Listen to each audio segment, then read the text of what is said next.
¿Cómo están ustedes? Les damos la más cordial bienvenida. Saludamos a las autoridades y panelistas presentes. Señora Ministra de la Corte Suprema de Justicia, Andrea Muñoz.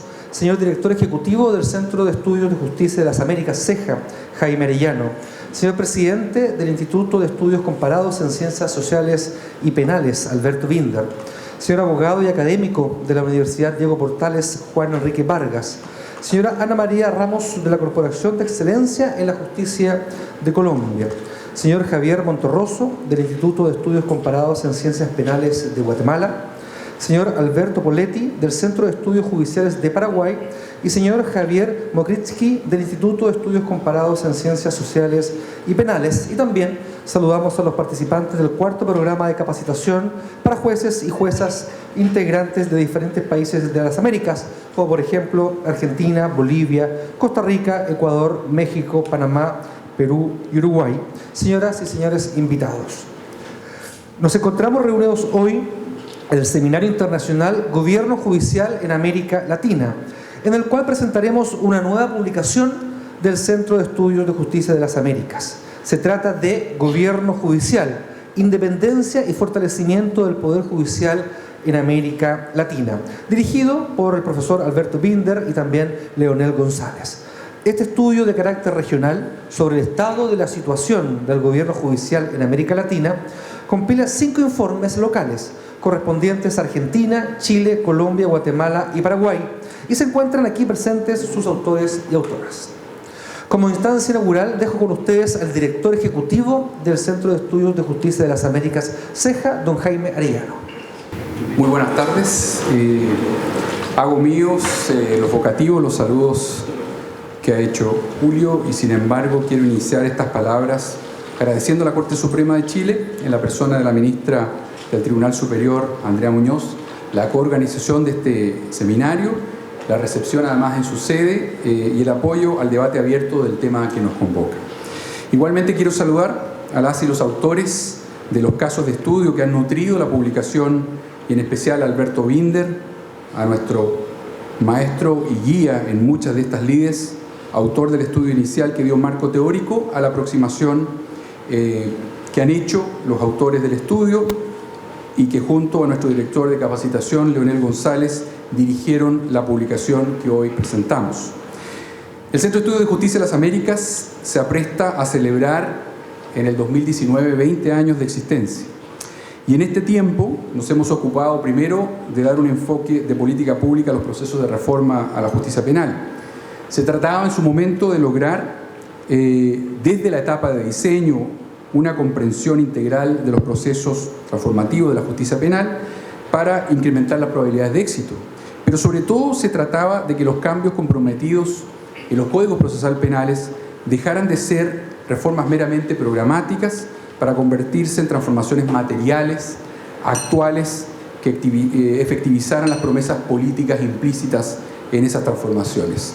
Y así se comprendió el año 99, cuando se funda CEJA por acuerdo de la Asamblea General de OEA, que veía los Estados miembros que estas reformas no avanzaban materialmente, se incumplía la promesa política y la agenda de reinstalar adecuadamente uno de los pilares fundamentales en la recuperación de la democracia, el debido proceso en materia penal. Ese fue el primer compromiso de CEJA, el foco de su trabajo, y así fue direccionado por el Consejo Directivo en su momento. Sin embargo, esos primeros años, y también desde el 2011, cuando se abre la agenda de CEJA hacia las reformas a la justicia civil, va surgiendo una problemática innegable. Los esfuerzos por lograr eficacia, eficiencia de los sistemas de resolución de conflictos penales y civiles se desdibujan cuando la institucionalidad que organiza la función jurisdiccional y quienes ejercen individualmente dicha función no están dotados a veces de la capacidad e independencia requeridos.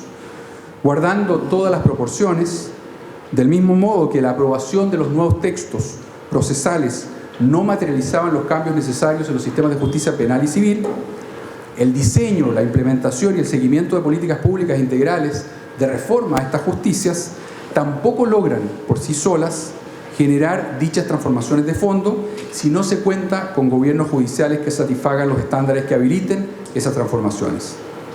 La introducción, por lo tanto, de metodologías de política pública resultaba una condición necesaria, pero no suficiente, para la materialización de las reformas a los sistemas de justicia en América Latina.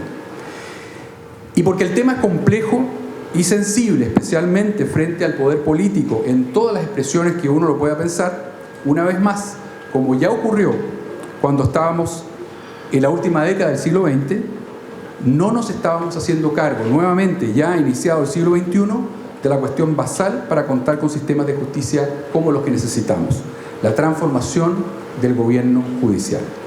El gobierno judicial es un tema esencial para la consolidación de las democracias latinoamericanas. Definir conceptualmente, conocer empíricamente lo que es y cómo funciona el poder judicial de los estados es tarea fundamental para poder garantizar no solamente lo que es y cómo funciona el poder judicial, sino también cómo las juezas y jueces en el desempeño de sus competencias pueden hacerlo de mejor forma y, más importante, asegurar la impartición de justicia de los derechos ciudadanos.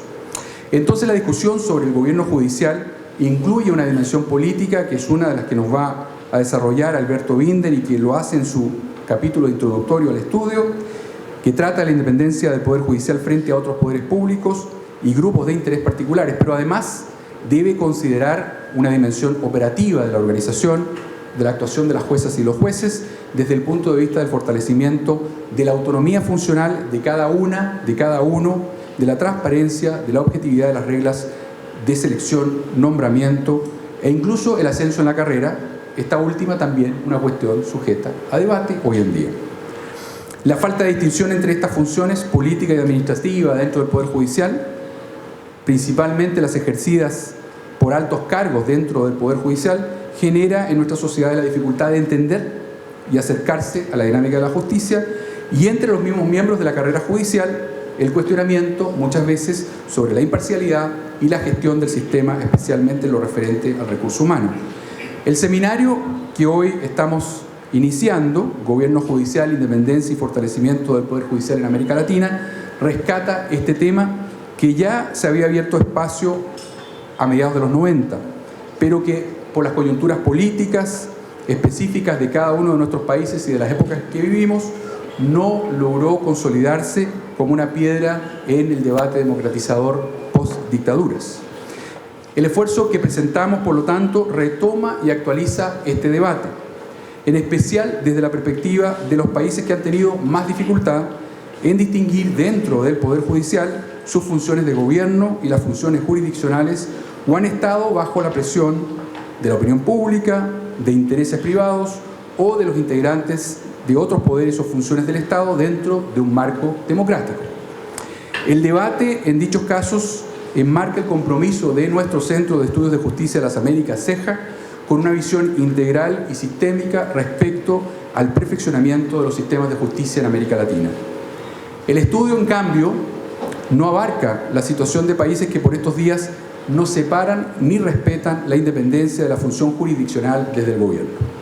Dichos casos de perpetuación en el poder político, de cooptación o subyugación del poder judicial por parte del Ejecutivo, están en una dimensión distinta. Se trata de escenarios de ausencia democrática o, a lo sumo, de democracias profundamente quebrantadas que demandan un proceso político democrático refundacional y un esfuerzo anticipatorio para diseñar un sistema de justicia para la transición, es decir, que dé garantías de independencia y calidad luego de que se recuperen dichas democracias. Pero los estudios de caso de los 5 países que se presentan en este libro, Argentina, Chile, Colombia, Guatemala y Paraguay, como también el estudio inicial de Alberto Binder y luego las conclusiones de Leonel González, son un punto de partida para que juezas y jueces, por cierto, pero académicas y académicos, ciudadanas y ciudadanos, puedan poner un foco en la importancia que representa un poder judicial fuerte, transparente, eficiente para los países de América Latina. La y los autores de los estudios y las instituciones universitarias y de investigación que les abrigan nos comparten su visión y los desafíos que identifican en sus respectivos países. Javier Mokritsky, Juan Enrique Vargas, Ana María Ramos, Javier Monterroso, Alberto Poletti, junto a Alberto Binder y Leonel González, hacen referencia a sus estudios en la mesa redonda que va a formar la segunda parte de este seminario. Este es el desafío político-institucional presente de la justicia latinoamericana. Lo conversábamos hace un rato atrás durante el almuerzo con Alberto. Se impone el desafío de no permitirnos dilatar más el debate y la transformación política que todavía podemos dar en un marco democrático, a riesgo de dilatar el debate y enfrentarnos a situaciones como aquellos estados donde los poderes judiciales francamente han caído subyugados al poder político y el debate entonces se da en un escenario totalmente distinto y crítico. Sobre esto vamos a conversar esta tarde en Santiago de Chile, ciudad y país sede de CEJA, al que les doy la bienvenida a quienes han llegado este día a Santiago. Aspiramos a construir una línea de avance y una agenda compartida para impulsar la instalación de nuevos gobiernos judiciales en la región. Ojalá esta tarde se recuerde como el primer paso de los cambios necesarios y suficientes para que esto ocurra y para que, como compartíamos con Alberto, seamos los impulsores de una nueva reforma, pero ahora sí, muy fundamental, de los sistemas de justicia en América Latina, los gobiernos judiciales al servicio de la justicia. Muchas gracias.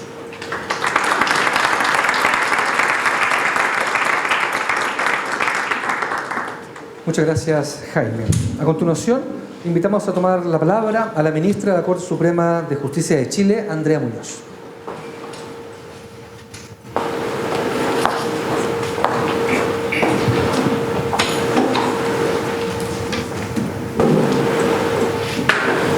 Muy buenas tardes a todos y a todas.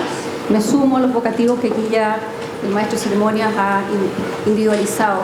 Es un honor para mí que me hayan encomendado decir unas palabras de bienvenida a tan distinguida concurrencia en la apertura de este seminario internacional sobre gobierno judicial, cuyo propósito fundamental, como aquí ya se nos ha adelantado, es presentar el estudio desarrollado por el Centro de Estudios de Justicia de las Américas, bajo la dirección del reputado profesor don Alberto Binder, presidente del Instituto de Estudios Comparados en Ciencias Penales, y el director de capacitación del CEJA, señor Leonel González, quienes nos acompañan esta tarde, y que aborda una temática de la mayor relevancia, como es la del gobierno judicial, a la luz de un conjunto de experiencias comparadas existentes en la región, en un esfuerzo siempre valioso y necesario por generar conocimiento que pueda aportar a la reflexión sobre el tema, que tiene una vinculación directa con el principio de independencia judicial.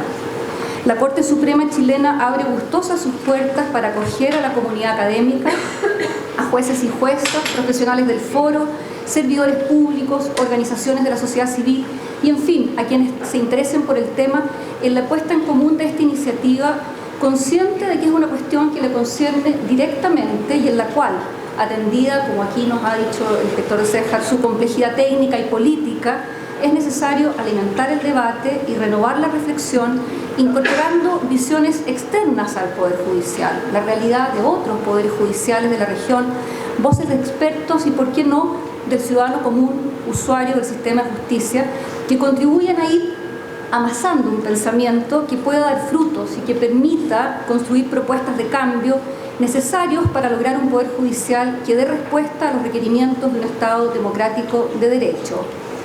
Creemos que esta actividad orientada a la revisión de estas distintas realidades servirá de estímulo para volver a pensar en qué estado del arte estamos, en qué estado nos encontramos, cómo podemos asegurar los objetivos logrados y mejorar las deficiencias que advertimos.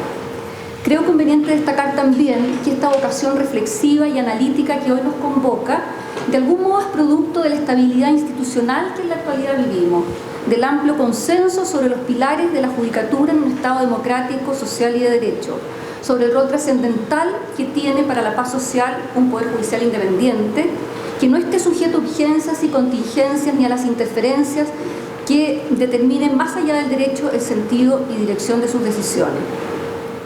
El gobierno judicial efectivamente no es un asunto ajeno o extraño al Poder Judicial chileno.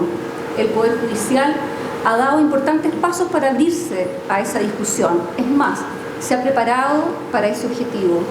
Una muestra de lo anterior es el marco que han entregado los estudios y actividades del programa de fortalecimiento de la capacidad institucional del Poder Judicial, que se ejecutó con aportes del Banco Interamericano del Desarrollo a partir del año 2011.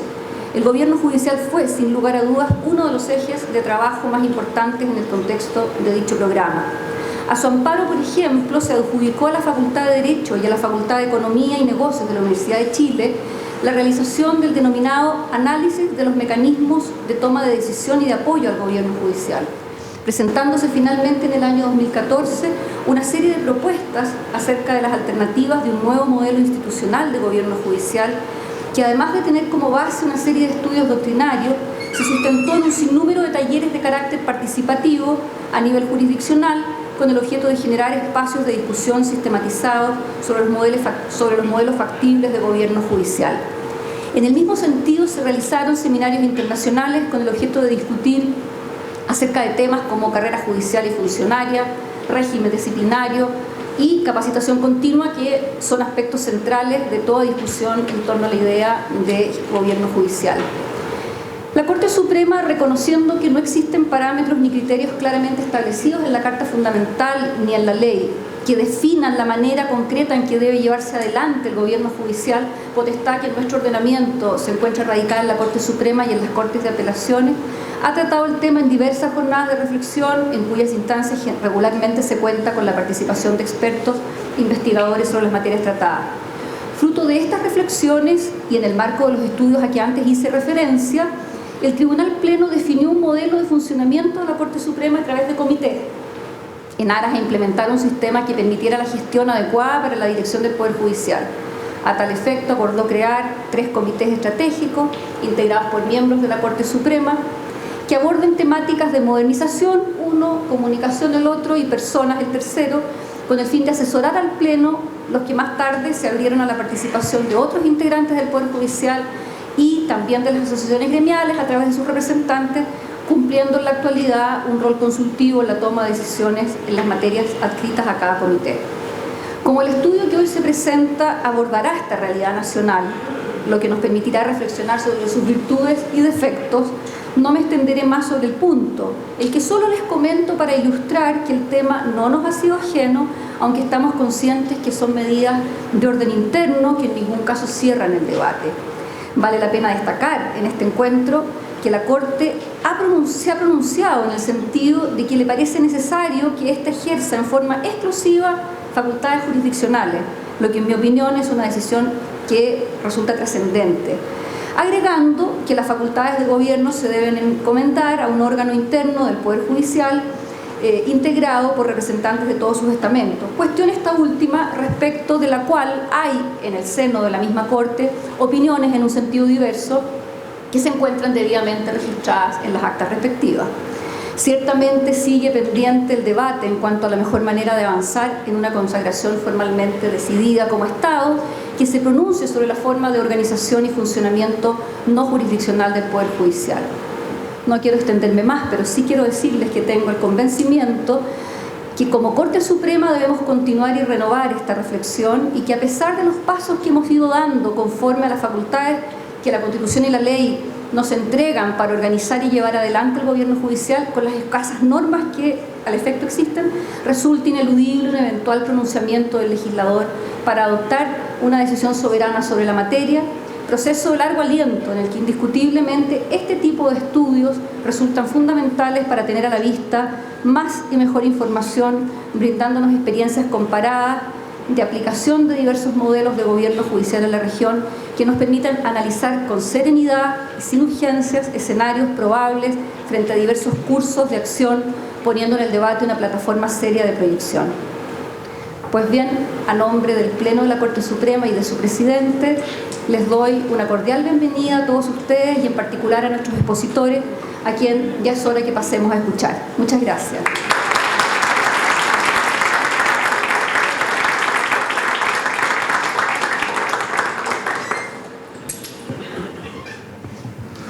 Muchas gracias, ministro. A continuación, saludamos al presidente del Instituto de Estudios Comparados en Ciencias Sociales y Penales, INESIP, Alberto Binder, que nos aportará un marco político y conceptual sobre lo que llamamos gobierno judicial.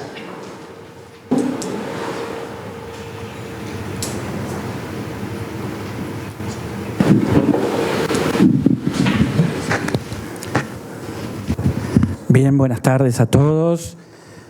Señora Ministra de la Corte Suprema, señor Director Ejecutivo del CEJA, colegas y compañeros de esta investigación, a todos el agradecimiento por estar acá y por el hecho de que nos pongamos a pensar sobre un tema tan relevante como creemos nosotros que es este.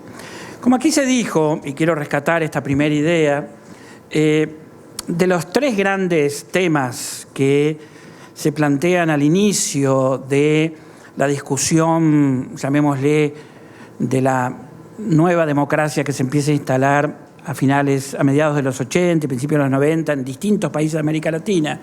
Uno, la reforma procesal penal, con todas sus variantes, otra, la reforma procesal civil, y el otro, que tuvo unos inicios y desarrollos alrededor, más que nada como reflejo de la necesidad de fundar nuevas Cortes Supremas y, por lo tanto, redefinir lo que hacía la Corte Suprema, quedó apenas esbozado y luego fue perdiendo fuerza. Allí nacen los primeros consejos de la magistratura en algunos países, se hicieron algunos cambios en el nombramiento de los jueces de la Corte Suprema, quedó planteado el tema, pero no tuvo desarrollo ulterior una vez que se asentó el funcionamiento inicial de las nuevas Cortes Supremas. Hoy estamos, y este estudio es el inicio, es la búsqueda de ponerle nuevas bases que permitan volver a tomar este tema y ponerlo en la agenda del debate sobre las reformas judiciales en América Latina, sobre todo para la próxima década. Así que tómenlo ustedes como una tentativa inicial y un intento de llamar la atención, ya que tenemos un auditorio acá de muchos jueces, ¿no es cierto? Muchos de los que estamos aquí son jueces, llamar la atención sobre qué se quiere decir y qué se está buscando con este nombre de gobierno judicial. En realidad, el nombre de gobierno judicial es un nombre un poco estrecho, porque de lo que estamos hablando es de volver a pensar las bases institucionales del Poder Judicial para una democracia moderna, compleja e inclusiva del siglo XXI. En términos generales, las bases institucionales de nuestro Poder Judicial, en el mejor de los casos, provienen del siglo XVI o fueron pensadas en el siglo XIX. Lo cierto es que nos debemos, dentro del contexto del pensamiento democrático, una reflexión muy profunda sobre eso que llamamos bases institucionales o nuevas bases institucionales del Poder Judicial. La idea del gobierno no es una idea clara ni sencilla. Para algunos, inclusive, hasta es una idea que puede ser negativa. Quienes piensan con razón que no hay ningún tipo de poder propio que ejerza el Poder Judicial en conjunto, estoy pensando en Fernando Atria acá, que es como el pensamiento paradigmático en América Latina de esta idea, con una idea que todos compartimos, en el sentido de que cada juez resume la totalidad del Poder Judicial en el marco de su competencia. Idea antigua y vieja del procesalismo, pero que expresa con claridad el carácter fragmentado del Poder Judicial. El Poder Judicial no ejerce ninguna forma de poder colegiado, como puede ser la legislatura, que necesariamente es un poder que se expresa por el acuerdo de sus bloques, o el Ejecutivo, que es unipersonal, pero maneja la totalidad de la administración. Entonces, si la pregunta que nos tenemos que hacer a partir de entonces es, ¿no vamos a renegar de la idea de que cada juez es la totalidad del Poder Judicial? Porque esa es una idea esencialmente republicana. Ahora bien, el punto está que o negamos la existencia de una estructura judicial, negamos que exista una estructura donde todos estos jueces están inmersos, y la dejamos librada al azar de su propia dinámica, o nos hacemos cargo de para qué existe y qué hacemos con ella.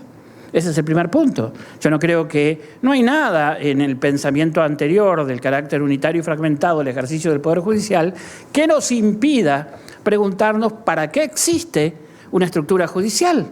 Porque en ese caso la solución sería muy sencilla. No le demos ninguna estructura al Poder Judicial.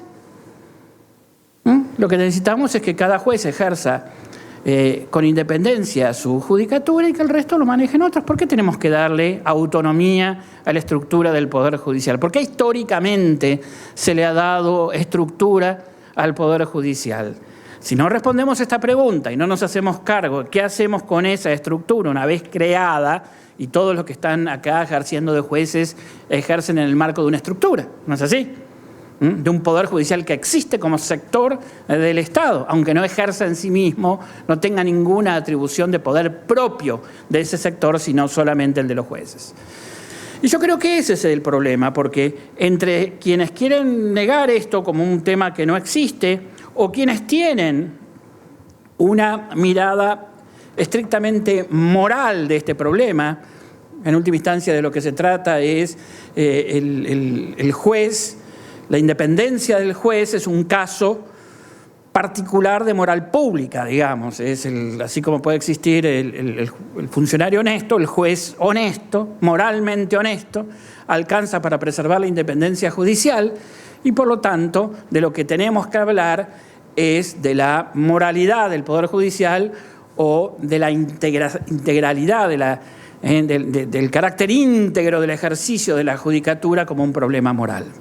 Nadie aquí, o por lo menos yo, negaría que existen dimensiones morales del ejercicio de la judicatura. Obviamente, como existen dimensiones morales en el ejercicio de toda la función pública. ¿Quién va a negar eso? Pero lo que sí negamos y funda el tipo de estudio que estamos haciendo nosotros es que el problema que enfrentamos o que queremos enfrentar sea esencialmente un problema moral de cada juez. Al contrario, la perspectiva que queremos poner a consideración y en el cual el estudio lo que está haciendo es poner en consideración esta perspectiva, es la que nos dice que existe una estructura, primer hecho, es un reconocimiento de hecho, existe una estructura que significa un conjunto de organizaciones, de reglas, de facultades que tiene la estructura en el cual el ejercicio de la judicatura está inmerso. Es un principio de realidad. En cada uno de los informes que hemos visto hemos encontrado esa estructura, no es que no la hemos encontrado. En la experiencia de cada uno de ustedes esa estructura existe. Es decir, existe un sector del Estado. Segunda presupuesto que tenemos, ese sector del Estado tiene una dinámica política. Esa dinámica política puede influir positiva o negativamente en el ejercicio concreto de la función jurisdiccional de cada juez. Por lo tanto, si puede influir negativa o positivamente en el ejercicio individual de cada juez, quiere decir que se abre necesariamente un debate sobre cuál es la institucionalidad de esa dinámica política para resaltar resaltar las funciones positivas y limitar los aspectos negativos de esa dinámica política. Además, para nosotros, cuando hablamos de gobierno judicial, estamos hablando del tipo de institucionalidad que debe regir la dinámica política propia de ese sector del Estado en el cual está inmerso el ejercicio del poder jurisdiccional propio de cada juez. Esa es la primera visión que funda estos estudios y que queremos poner a discusión y queremos abrir a partir de ella las demás consideraciones. El segundo problema es, pero ¿desde dónde podemos pensar la institucionalidad de esa nueva estructura? Está bien, admitimos que cada juez ejerce en su totalidad el Poder Judicial, pero ¿desde dónde pensamos esa estructura? ¿Por qué ha existido esa estructura? ¿Por qué existe esa estructura? Esto no es natural, no es un fenómeno de la naturaleza. Es un conjunto de decisiones políticas que a lo largo de los últimos 200 años han ido tomando decisiones de crear esa estructura. Perfectamente, los jueces podrían recibir su sueldo del Poder Ejecutivo, del Ministerio de Justicia, y cada uno de ustedes ejercer independientemente de la función. Eso no sería problemático. ¿Por qué entonces se ha construido una estructura? ¿Cuál es el problema que está atrás? Eso es lo que tenemos que discutirlo, porque si algo se ha creado en 200 años es que hay un problema de fondo atrás. Y el problema de fondo tiene que ver no con el ejercicio de lo jurisdiccional en sentido estricto, porque no son los jueces los únicos que aplican derecho en el Estado moderno. Muchos otros aplican la administración, los propios legisladores, cuando le dan una base constitucional a su, digamos, legislación, están aplicando derecho. La administración aplica derecho permanentemente. Entonces no es el problema de la jurisdicción. El problema político central es la imparcialidad. Y la imparcialidad, el construir, que es el centro del ejercicio de la judicatura, mejor dicho, el centro del oficio del juez, es lo problemático en términos políticos. ¿Y por qué es problemático en términos políticos la imparcialidad? Porque es un lugar anómalo en la sociedad democrática, no es un lugar normal, no es un lugar de sentido común. Yo siempre explicamos que el juez, de cualquiera de sus ramas, es el único funcionario de toda la República Democrática a quien le pedimos que no gestione intereses. Todos los demás funcionarios y toda la ética de la función pública gira alrededor de la correcta gestión de los intereses. ¿Qué es lo que tiene que hacer un juez? Tener intereses, no intereses, es un problema de su cabeza. Pero la esencia del oficio, del trabajo del juez, es atender al litigio sin gestionar los intereses del litigio. Y ese lugar es un lugar de extrema debilidad. Y la experiencia histórica es que si este lugar anómalo en términos políticos se lo dejamos ejercer a cada juez en solitario, se convierte en un lugar de debilidad. El juez solitario podrá concentrar la totalidad del poder jurisdiccional, pero el esfuerzo para poder cumplir este oficio de ser imparcial, este oficio de no gestionar intereses, la experiencia republicana ha mostrado que si no está acompañado de una estructura que lo sostenga, se vuelve un lugar de debilidad. Y creo que, digamos, la pregunta que surge, la pregunta política que surge, la pregunta política que le hacemos al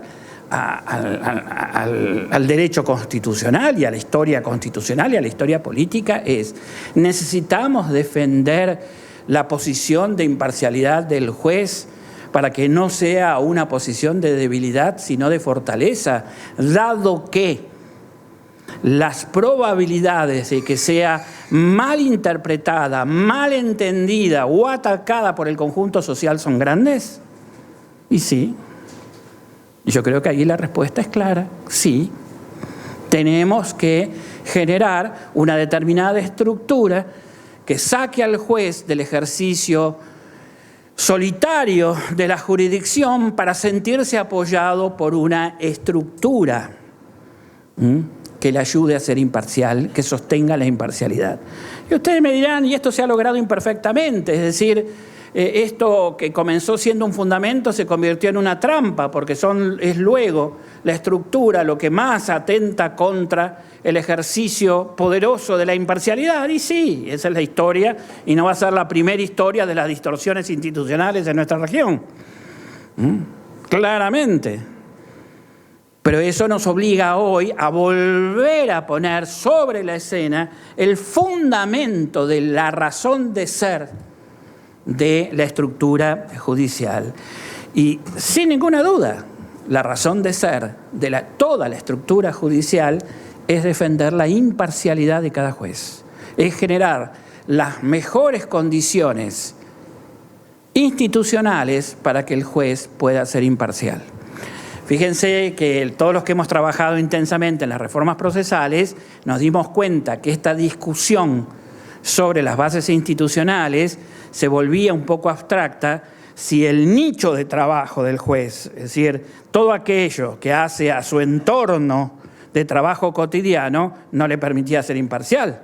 Y así hemos generado las condiciones de organización judicial y de reglas procesales para rescatar la jurisdicción de las tareas investigativas, de las tareas administrativas, de la delegación de funciones, etcétera, etcétera, para que tuviera un nicho de trabajo en el cual su función de ser imparcial pudiera ser ejercida cotidianamente con claridad. Ahora viene una segunda parte de este rescate jurisdiccional. Hay que rescatar a los jueces de estructuras judiciales que no necesariamente los apoyan para que su lugar sea un lugar de poder.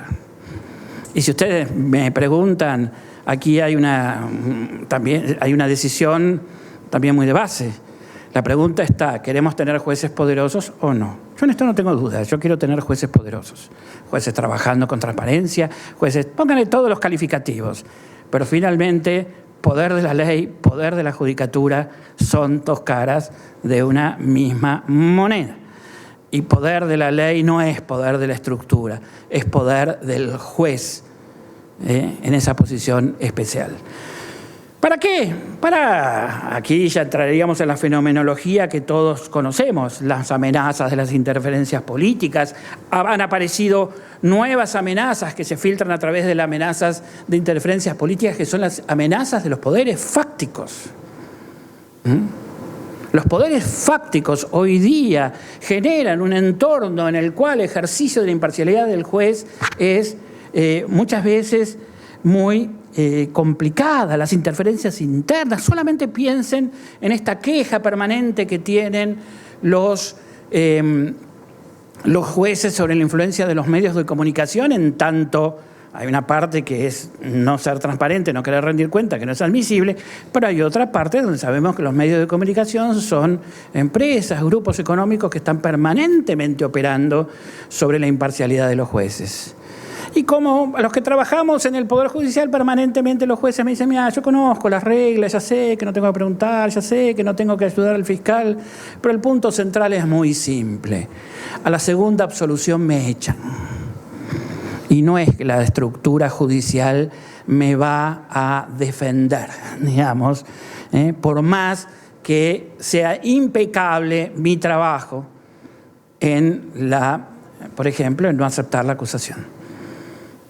O aquellos jueces que no son penales, pero tienen que hoy tomar en cuenta que en el contexto de la democracia latinoamericana, y esto es un especial problema de Latinoamérica, la disputa de intereses que se dan en la sociedad y la disputa de intereses que son judicializados tiene un nivel de intensidad que era impensable hace algunos 20 años. ¿Por qué? Bueno, porque por suerte hemos entendido que una democracia inclusive es una democracia que amplía permanentemente las condiciones de la ciudadanía.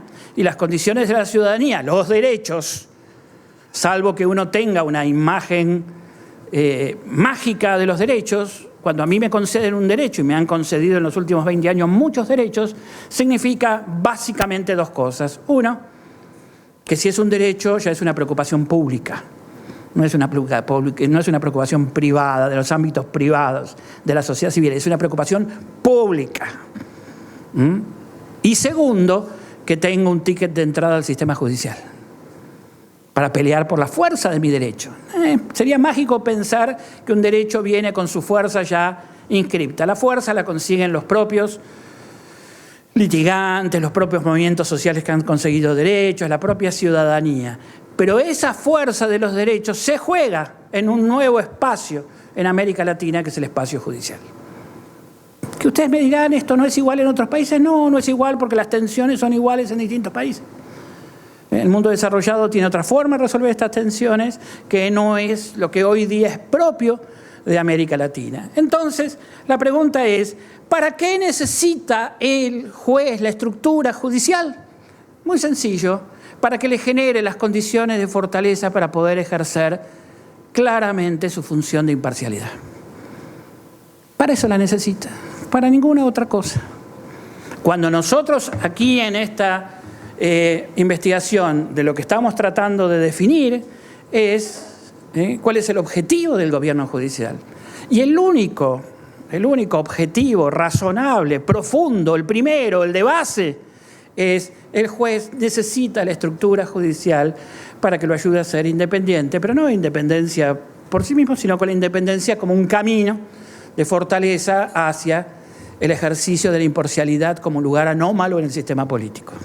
Para eso necesitamos todo lo que hace el Poder Judicial, todo, absolutamente todo lo que hace. La administración de sus recursos materiales, de sus recursos humanos y de sus recursos simbólicos está al servicio de esto. Nada más. Si no está al servicio de esto, la pregunta sería, ¿y para qué lo queremos? ¿Para qué queremos darle a los jueces la administración de recursos humanos? ¿Para qué queremos darle a los jueces la administración de recursos materiales? ¿Para qué? ¿Cuál sería la ganancia? La ganancia es esta.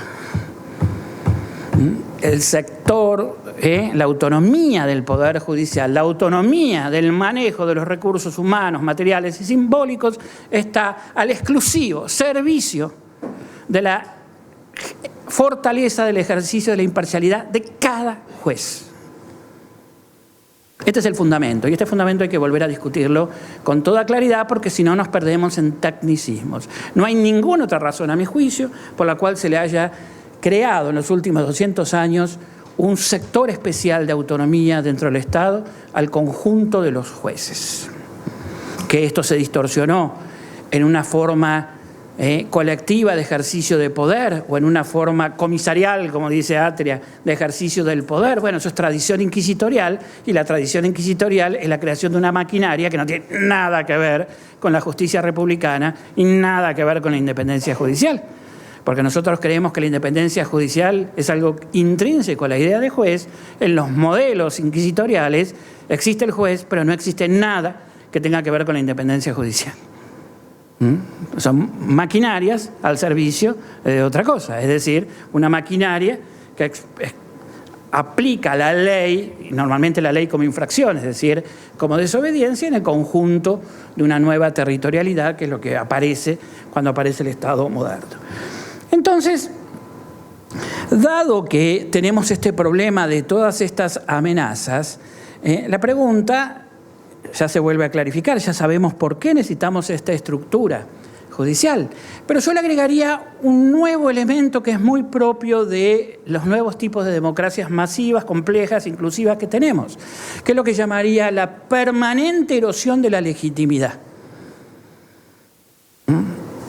La justicia, y esto no tenemos todavía claridad al respecto, que tiene una legitimación de origen indirecta, está permanentemente perdiendo legitimidad.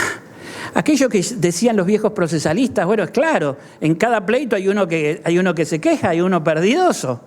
Es decir, que si uno pudiera expresarlo esto en términos de leyes de termodinámica, hay una entropía permanente de la legitimidad de la justicia. La justicia no pierde el ejercicio de poder hacer perder legitimidad. Las elecciones que tienen los que tienen legitimidad directa permiten cada tanto recuperar energía y legitimidad sobre la población y recuperar lo que se ha perdido. ¿Y la justicia cómo pierde? ¿Cómo recupera lo que pierde todos los días? ¿Cómo perdés la legitimidad que recuperás todos los días? Mucho más aún cuando los modelos que estamos desarrollando, los modelos que llamaríamos tecnoburocráticos de administración de justicia, se han preocupado, equivocadamente a mi juicio, de cortar los nexos de aquello que le permitía, por lo menos, que su pérdida de legitimidad cotidiana fuera más lenta. Es decir, las formas de participación ciudadana y las formas de desarrollo comunitario y de inserción comunal de los jueces. Los jueces de paz, los jueces desarrollados, el juez que vive en la comunidad va perdiendo, aun cuando reconozcamos que hay una ley intrínseca al Poder Judicial, que es la pérdida permanente de legitimidad, podemos decir que lo va a perder menos. Pero pensemos nosotros que los nuevos poderes judiciales encerrados en edificios, en lugares céntricos, lejanos de las comunidades, lejanos de los municipios, sin participación ciudadana, encargados a personas que están toda la vida ejerciendo lo mismo, donde los juicios terminan siendo juicios de profesionales, mediatizados por la abogacía, esos han acelerado su pérdida de legitimidad. Esta ley, si existe, y ojalá los sociólogos la estudiaran un poquito más en profundidad de lo que estamos pudiendo afirmar ahora nos genera una nueva tarea de esta estructura propia que rodea a los jueces, que es reconstruir, es decir, tiene que ser una estructura antientrópica, es decir, tiene que estar reconstruyendo la legitimidad de la judicatura, de cada juez todos los días, como un colectivo, porque no es cierto que cada juez en solitario puede mantener legitimidad si el resto de los jueces no la tienen. Todos saben que lo que hace un mal juez se expande por el sistema mucho más rápidamente de lo que uno quiere y termina afectando a la totalidad de los jueces.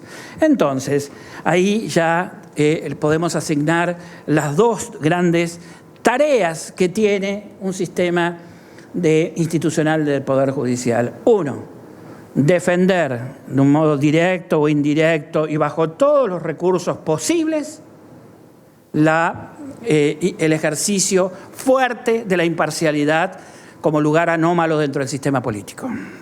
Segunda función que tiene el sistema institucional del que estamos hablando es la construcción sistémica y permanente de políticas antientrópicas, es decir, políticas que permitan recuperar legitimidad social.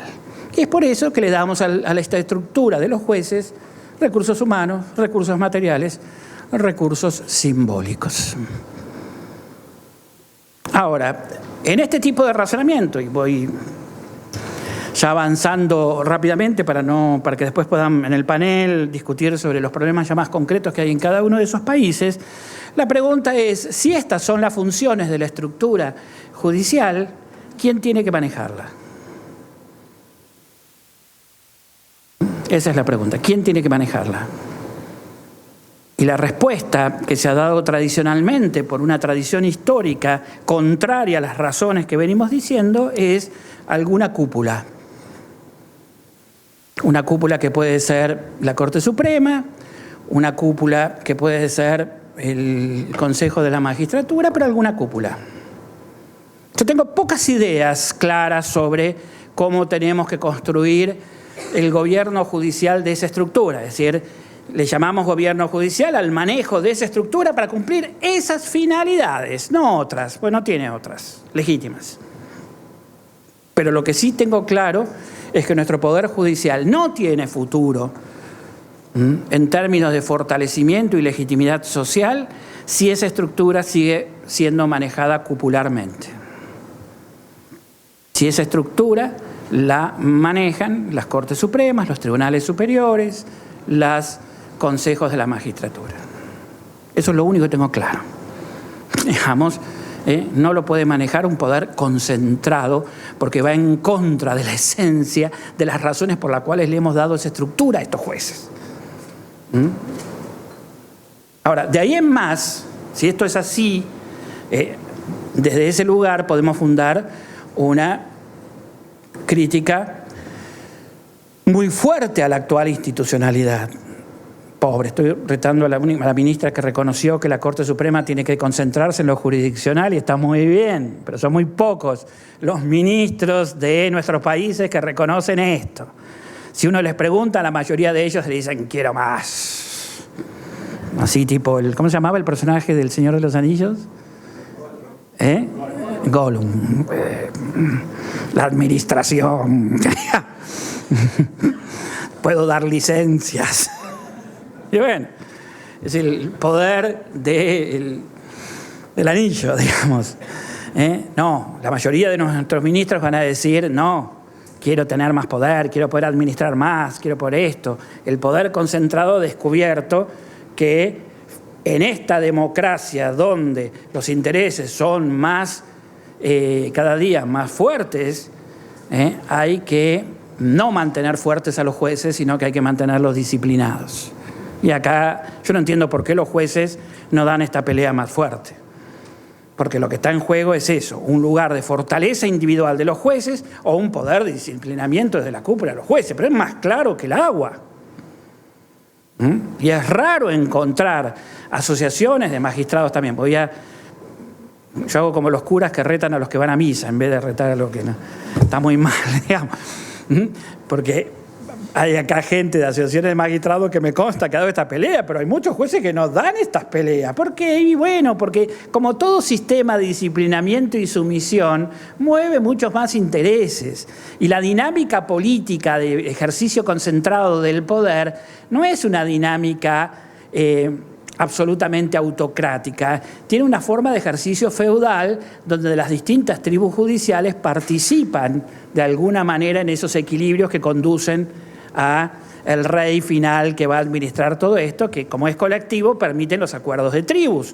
Y uno, si tuviera un escáner especial, podría ver los tribunales supremos y decir tribu de Plumé, tribu de esto, los nombres, les podría decir pandillas, porque decir tribus es hoy día políticamente incorrecto. La pandilla de los tales, la pandilla de los tales, la pandilla de los tales, la mara de tales cuales. Y las Cortes Supremas uno podría mirarlos y ver exactamente con esto. Es decir, que hay una dinámica del poder interna del Poder Judicial en el cual hoy día tenemos que hacer una crítica muy profunda. Desde una idea elemental, ¿para qué existe el gobierno judicial? Y lo más lógico, son los jueces los que tienen que manejar esa estructura judicial para que los recursos humanos, materiales y simbólicos vayan a su verdadera función. ¿Es esto una, digamos, hemos podido avanzar hacia una propuesta concreta? No. No. Si ustedes me preguntan, ¿esto significa, como a veces, o como yo muchas veces sostengo, un juez, un voto, una junta de gobierno elegida directamente por los jueces? O como ahora se mandó una ley en el Perú en base a la crisis que tuvieron profunda, en el cual el presidente del Poder Judicial es selectivo entre todos los jueces, porque no sé de dónde surge que el presidente de la Corte tiene que ser el presidente de todo el Poder Judicial. Bueno, ahí se están empezando a dar pequeñas discusiones de la mano de estos cimbronazos institucionales que está teniendo el Poder Judicial de América Latina, pero no tenemos, y después ahora van a estar todos los colegas que han estudiado cada uno de los países y van a poder preguntarles, no sé si alguno tiene una idea concreta ya, pero no hemos realizado un hallazgo en el contexto de esta investigación que nos diga este modelo es el modelo absolutamente recomendable. Solamente hay algunas ideas y me parece que este es el debate que se viene adelante. Tiene que ser un sistema totalmente horizontal donde cada juez tiene las mismas facultades, tiene que ser un sistema estratificado que permita que los jueces más antiguos tengan más poder, es decir, un sistema semi-aristocrático, pero elegido aún por los jueces. No sé, acá van a primar cuestiones de principio y van a primar cuestiones de política y posibilidades de avance, porque todo desarrollo posible es un desarrollo de distintos tipos de posibilidades. Pero está claro este problema. ¿Qué otros elementos se suelen poner dentro de la política de gobierno o el gobierno del sistema judicial? Aún tampoco está claro. Uno podría decir que sí, que la defensa de la independencia de cada juez es sin ninguna duda el centro de la idea de gobierno. Uno podría decir que la política de rendición de cuentas sí también es un centro de la idea de gobierno porque tiene que ver con esto que llamamos políticas antientrópicas de pérdida permanente de legitimidad. La rendición de cuentas es algo que me permite a mí recuperar, en base a mostrar los triunfos o el buen desempeño, otra vez recuperar legitimidad. Acá tenemos un problema de fondo. A mí no deja de llamarme la atención la poca preocupación que tienen los jueces de hacer rendiciones de cuentas claras, aun cuando tienen muchos éxitos. A mí no me deja llamar la atención, conozco muchas instituciones judiciales que ni siquiera cuentan sus éxitos. Uno ve los números y muchísimas salidas de calidad que tienen, ni siquiera las cuentan, porque no les interesa. O hacen estadísticas que no significan nada, que son imposibles de leer para cualquier ciudadano. Es decir, hay una despreocupación de decir, señores, crean en mí porque estoy haciendo bien el trabajo. No. Entonces yo diría que hay una segunda actividad de gobierno que tiene que ver con la política de control, de rendición de cuentas y de la mano de esto con una política de control de la gestión de calidad, digamos, que es como yo voy monitoreando la rendición de cuentas. Control de gestión y rendición de cuentas son dos momentos distintos de la misma actividad de ir corrigiendo el funcionamiento para prestar el mejor servicio. ¿Debe formar parte la disciplina de esta institucionalidad de gobierno? Tengo grandes dudas. Hay quienes dicen, no, si le entregás la relación ético-disciplinaria a los propios jueces, lo que terminan haciendo es, como toda corporación, se terminan protegiendo a ellos mismos.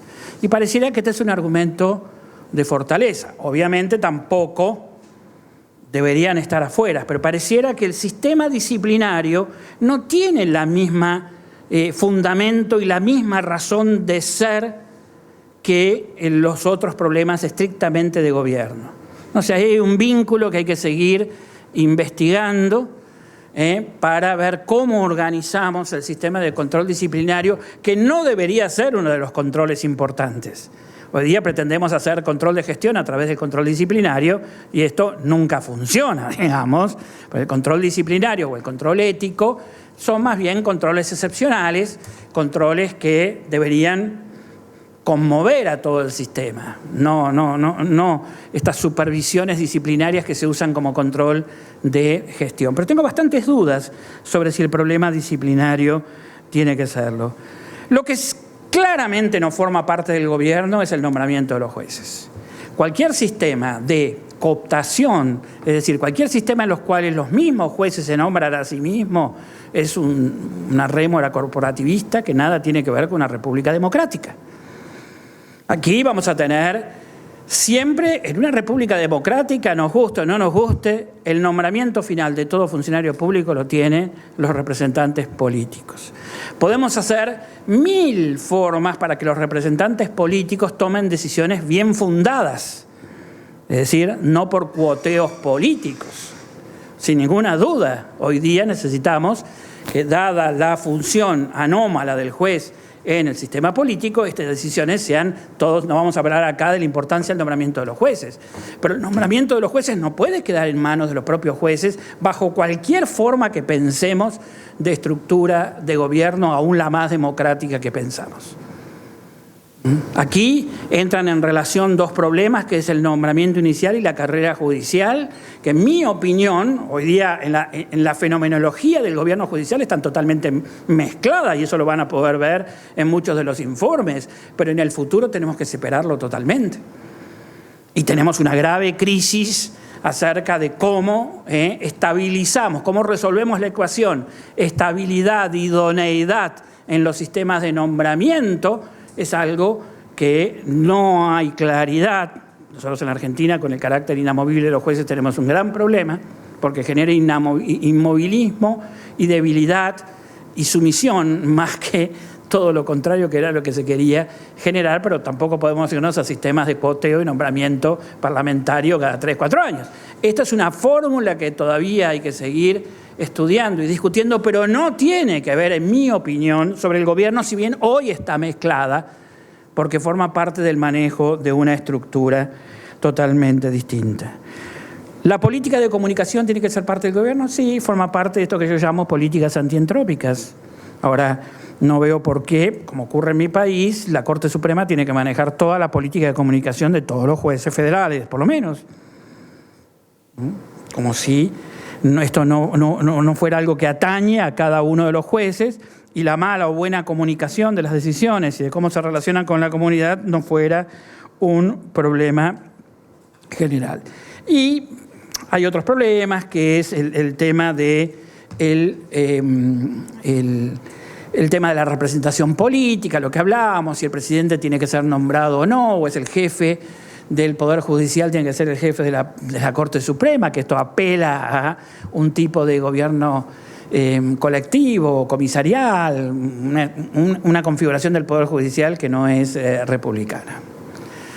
Bueno, con esto ya voy terminando. Queda el gran problema de las relaciones entre gobierno y administración, que era un gran tema de los años 90, porque si todo esto significa tener jueces administrando, tenemos un gran problema. Podemos tener jueces supervisando la administración, pero hoy la administración moderna es un problema técnico y en gran medida automatizado, que no necesita que los jueces me estén dando licencias, me estén resolviendo problemas de personal, que para eso se han creado estos cargos de administradores o de corporaciones administrativas, pero que no tienen un vínculo claro con la supervisión que es propia del gobierno.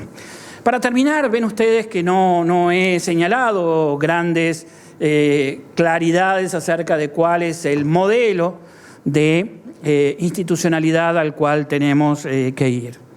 Lo único cierto, les diría yo, es que el actual modelo en términos del ejercicio de una dinámica política concentrada es un modelo que no responde a los parámetros históricos y a las necesidades actuales de fortalecer la posición de cada juez.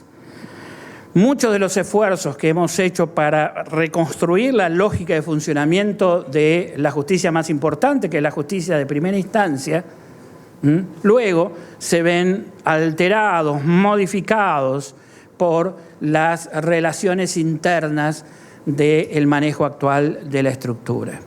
Voy a aprovechar que tengo una audiencia predominantemente de jueces para llamarles la atención y entusiasmarlos acerca de este tema, porque creo que es uno de los grandes debates que se viene en América Latina, una América Latina que, como digo, a diferencia de otros lugares, una especificidad nuestra, se está preocupando por la efectividad de muchos derechos y hemos concedido muchos derechos que hoy significan decisiones judiciales de una magnitud inmensa en el sistema político y económico.